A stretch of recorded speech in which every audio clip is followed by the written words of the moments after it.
ফেসবুকে রিল বানাতে গিয়ে মুর্শিদাবাদে কিন্তু ঘটে গেল এক ভয়ঙ্কর মর্মান্তিক দুর্ঘটনা। 5 জন ছাত্র রেল ট্র্যাকের মাঝখানে দাঁড়িয়ে রিল ভিডিও বানানোর সময় তখনই কিন্তু চলে আসে এক্সপ্রেস ট্রেন।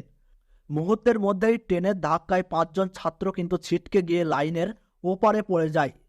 দুর্ঘটনা কবলে পড়ার ফলে 3 জন ছাত্রেরই কিন্তু দুর্ঘটনা স্থলে মর্মান্তিকভাবে মৃত্যু হয়েছে এবং 2 জন আশঙ্কাজনক অবস্থায় কিন্তু ভর্তি রয়েছেন হাসপাতালে।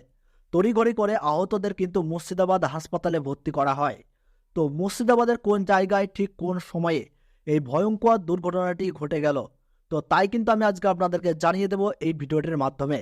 তো বিস্তারিতভাবে জানতে হলে অবশ্যই ভিডিওটিকে শেষ পর্যন্ত মনোযোগ সহকারে দেখবেন এবং আপনার জেলার যে কোনো গুরুত্বপূর্ণ খবরের আপডেট সবার প্রথমেই পেতে হলে অবশ্যই নিজের জেলার নামটি কমেন্ট বক্সে জানিয়ে রাখবেন এবং চ্যানেলটিকে সাবস্ক্রাইব করে পাশে থাকা বেল আইকনটিকে প্রেস করে রাখবেন।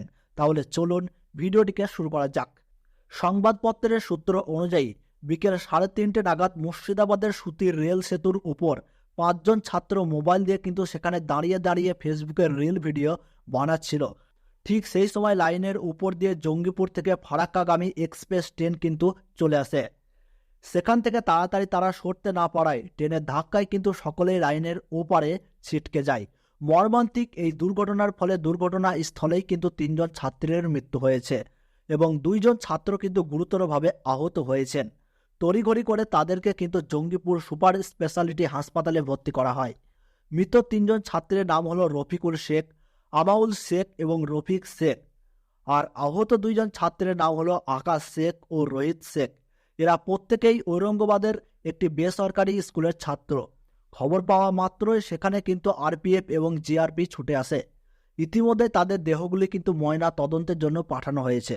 প্রাথমিক তদন্ত অনুযায়ী জানা যাচ্ছে তারা রিল ভিডিও বানাতে গিয়ে এমনটাই মত্ত হয়ে পড়েছিল যে ট্রেন আসার ফলে কিন্তু তারা দ্রুত গতিতে সরতে পারেনি। ভয়ঙ্কর এই দুর্ঘটনাকে কেন্দ্র করে এলাকাবাসীর মনে কিন্তু নেমে এসেছে দুঃখের ছায়া। এখনকার মতো খবর এখানেই। পরবর্তী গুরুত্বপূর্ণ খবরের আপডেট সবার প্রথমেই পাওয়ার জন্য অবশ্যই চ্যানেলটিকে সাবস্ক্রাইব করে পাশে থাকা বেল বাটনটিকে প্রেস করে রাখবেন।